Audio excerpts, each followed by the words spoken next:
In this week's hardware section, let's talk about Sarah's favorite laptop manufacturer, Lenovo.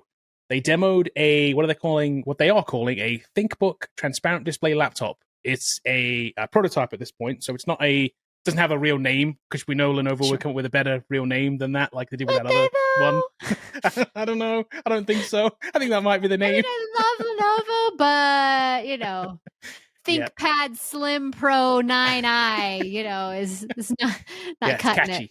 Yeah, catchy. super catchy.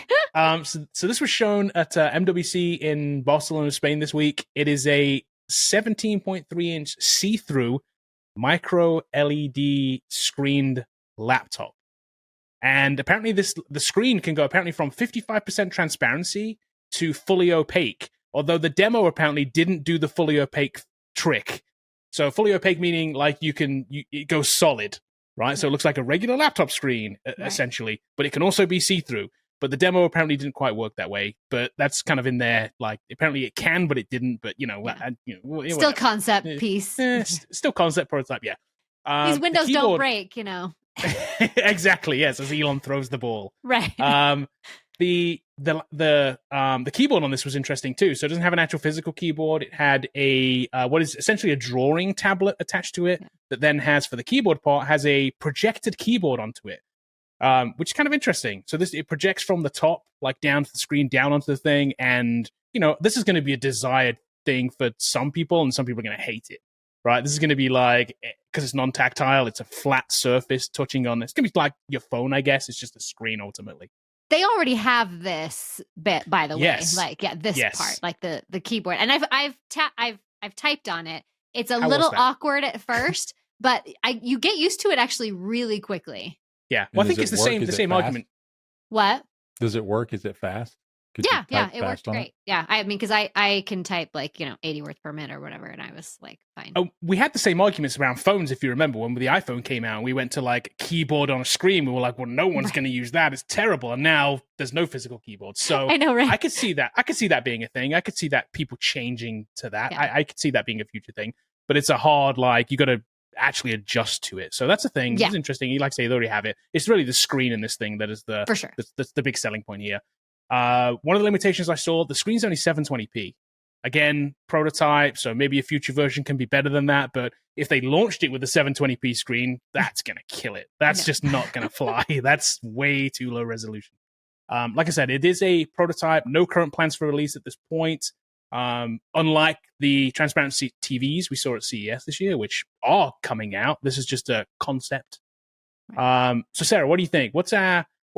Why do we have this fascination with see-through screens? Yeah. And is there an actual use for them? Do we even want them? Or is it just that we want them because they look cool because we saw Minority Report? Right. I was just going to say something about Minority Report.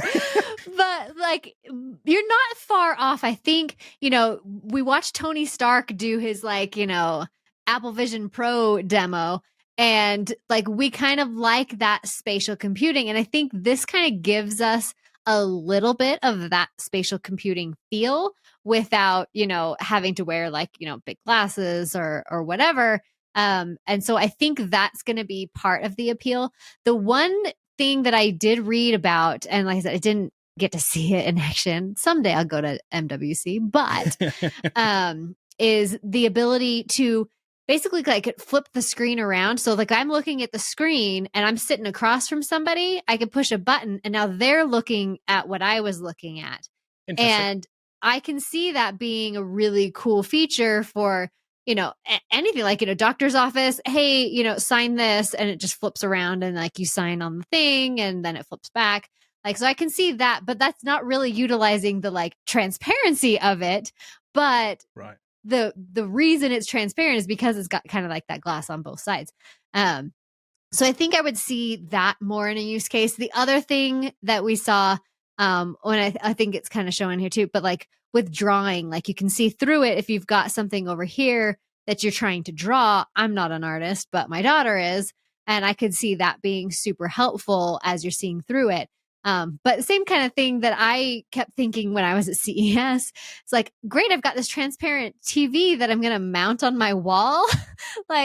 Yay, I can see my wall. That's fantastic. Right. So yeah, I don't see being transparent, like, you know, being a super selling point, but the whole, like, the features that come along with the fact that it's transparent, I think is what's really gonna set it apart.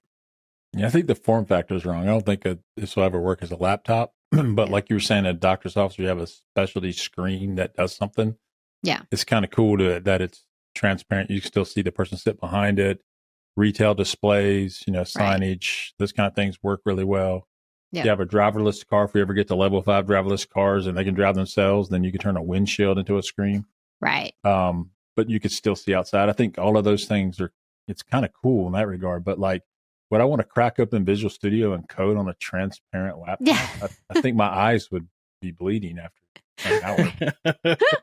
Yeah, and I agree with Bobby. It is the wrong form factor. Like for me, like the first thing I thought of, it's either something that overlays over a mirror, so you have like a smart mirror, or you can use it like your shower door. Like if you like consuming news in the shower or whatever, it's like it's just like a very convenient way. Why for is you that's to very use it. niche. Always in the Comes back to the bathroom? shower, man. Yeah, Why are you or- taking all your gadgets into water? Like, Listen. everything. Listen, if I could have my whole hat, like I live in an apartment, if my apartment could have a hot tub with like the glass wall where I consume my entertainment, that's all I need. Like I just like to have- He's Kramer. Do you remember that episode where Kramer like makes a whole Yes. salad in the shower? Yes. Yes.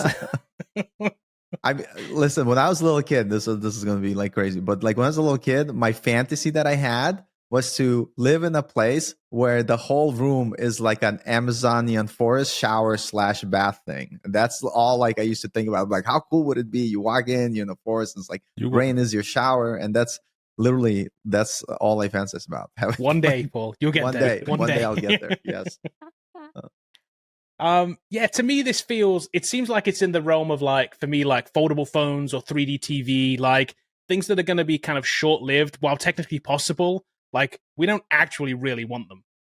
Right. Like, we just, while we can make them, doesn't mean we actually have a use case for them or really want them on a mass level. I mean, like I said, this is cool. Would I want one? Sure, to be like, look at this, I got this cool laptop, like you can see through it. But would I actually want to use it instead of having a fully opaque screen with a 4K on it? Like, no, that's going to win every single time, I think, rather than this. And they made it a drawing tablet, which is like got to be like less than 1% of the market. Well, because they thought that was like a use case for it, for an artist to be able to see through it. So they're like, well, let's make it drawing too. I do kind of like what Lenovo do though. They kind of just throw a bunch of stuff out there and see what sticks, right? Yeah. Same thing with the tablet / laptop, right? Same thing, right? It's like, let's make it and see if anybody says, yeah, I like that. Otherwise, if nobody says that, you never hear about it again. Yeah. I feel like could be one of those things.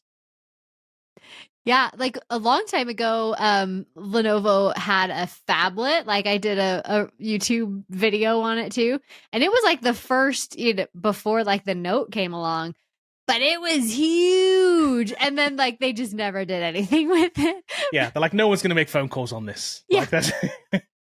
You think this could be a proof of concept for glasses? Where like we could put a screen in glasses or something like that. Yeah, but 55 transparent on your glasses would be kind of dark, though. I mean, like. Yes, I agree. It's not fully transparent, which is the other thing too. Yeah, it's kind of interesting.